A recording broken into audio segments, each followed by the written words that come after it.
My first impressions of the Pint S. Form factor, perfect. Love the foot pads. Tire feels good. I ride a GTS normally, so I'm a little afraid to push it, but I could see myself owning one. When you were an experienced rider on Definitely.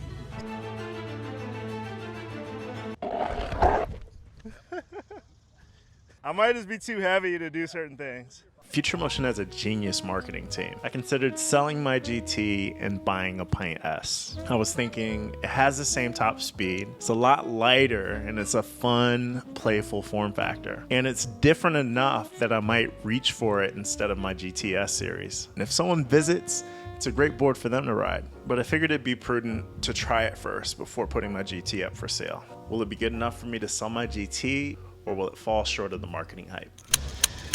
Virgin Voyage on the Pint X. S. It's a Pint X that's black. Wow.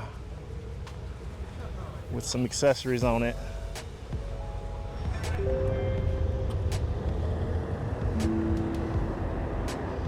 Alright, so let's probably watch this speed a little bit. First, I wanted to test the 20 mile per hour claims. Where do we get pushback, and where does haptic buzz start? 10, 11, 12, 13, 14, 15, 16, 17. So I'm a heavy rider, and to me, I already feel like the board's resisting me getting up to speed around that 16, 17 mark. I really don't feel like this is a 20 mile an hour board for my weight. Be real sketch. There's a wall here. Like I'm actually trying to lean into it a little bit. 18 is kicking up.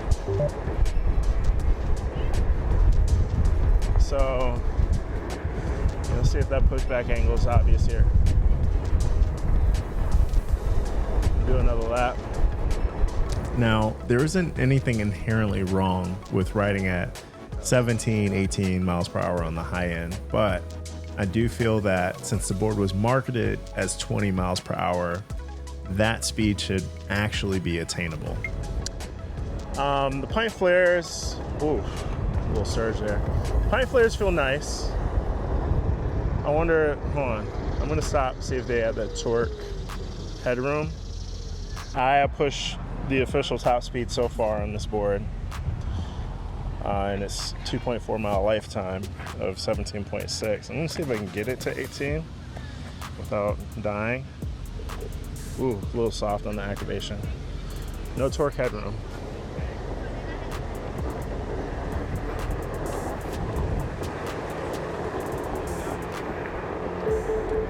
Oh, there's haptic buzz. I hit it at 18.3. So it knows, you know, if this is a 20 mile an hour board, it knows that my heavy butt shouldn't be pushing it to 20. I don't know if y'all heard that buzz in the microphone, but it's there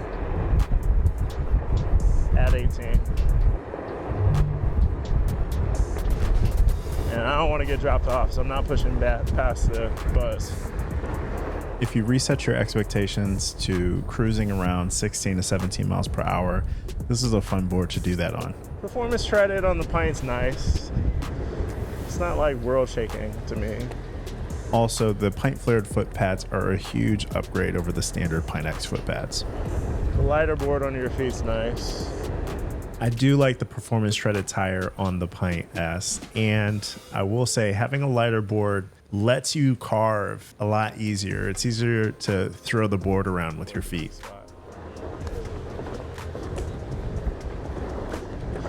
I did another turn earlier here and the board didn't keep me up. All right, so I hit the new top speed for this, but What is it? it wasn't. It was not impressive. 18.3. Yeah, 18.3. Yeah, it had 17.7. And it hit haptic buzz. Dude, you were cruising right really? there. You look like you were pushing it. That's their standard, is 2 mile an hour Yeah. before the max speed. I thought Yeah. That's when they it's get- 25 yeah. for GTS, like I felt like 25. It doesn't I know, do it but- at 23. No, it does. It does it early. Mine's like 23? 24.9. I'd say Oh, 24 yeah, ish. that's what Yeah. I mean, yeah. For the buzz. I guess that's kind of But early. it's still So- not that early. But you feel Yeah. pushback before the buzz on the GTS. Yeah. No, I feel On there, pushed back before the buzz here Yeah. at like 17 or Yeah, but Yeah. it's better than before the update. The Pint X was probably more like 15 or 16. Was Oh, yeah, hitting for the sure. buzz. Huh. Because it was 16 for Pint, 18 for Pint X. They're still Okay. playing it 16, safe. I was hitting around 16. Yeah, on the X. Yeah, the original right? pint is probably like 13 or Original something. Pint right? is Oh, yeah. 16, but you get it at like You get it at, like, 14, 13, 14, yeah. So, my first impressions of the Onewheel Pint S. Marketing definitely stretched some of their claims. The board is 2 miles per hour faster than the Pint X pre-firmware update, but the Pint X was never an 18 mile per hour board. I tested a pre-update Pint X on the same day and found that pushback started at 15 miles per hour and was heavy at 16 miles per hour. 15, feeling a little squirrely. Oh yeah, 15 feels a little squirrely. I feel not the greatest. 50, ooh yeah, 16, oh god. Yeah, every time you hit that 15 or 16, it's almost like a, oh shit, it's pushing me back. Moving to India? Well, Ugh. basically, it's all politics and crap. These foot pads are very slick. Oh man, yeah, those foot pads, I feel like I'm gonna slip off the back. The performance treaded tire for Pint, the black rails, and the firmware update, enabling the faster speeds and custom shaping, those were the new products. The Pint flared foot pads were released 4 months prior.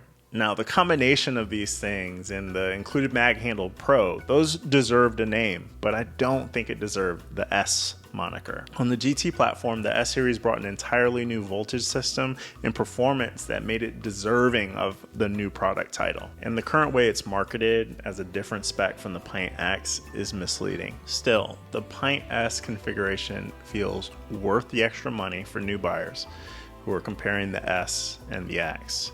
The foot pads and the tire dramatically upgrade the ride feel. So, would I sell my GT to invest in a Pint S? Part of me says yes, only because the ride feel and the weight is different enough compared to my GTS series that I might occasionally reach for the Pint. But another part of me says no, since Future Motion did little more than reskin the Pint X. They skipped the opportunity to improve the long charge times, to give a little more torque for us heavier riders, and to give us a true 20 miles per hour top speed. I'm still on the fence, and my GT's been collecting dust while I wait to make a decision. What do you think? Is the Pint S worth it? I'm a owner of a GT before the Haptic Buzz update, and then I updated it to the Haptic Buzz update with the custom shaping, and it was a complete game changer. It really helped me with some buyer remorse because I got the GT right before the GTS came out, and when they gave that trickle-down update to the GT owners, it really made me feel better about my purchase because it felt like a brand new board. It felt like the GTS, but without the fancy accessories, right? So you'll get the same feeling with the Pint X when you get this awesome update that's gonna change the way your board rides completely, but you don't have to pay for all those accoutrements. So I definitely agree with updating your firmware for a lot of reasons, if not just to increase the value of your purchase because you've already invested way too much money. I rode an XR for a while, had a GT, and then I got the GTS. GTS power is incredible, so now going backward from that is pretty tough, I would say, would be for anybody. But the form factor is what I'm looking for. That seems like it feels like a completely different sport to ride on. It's fun. So the power level is the scary part sometimes.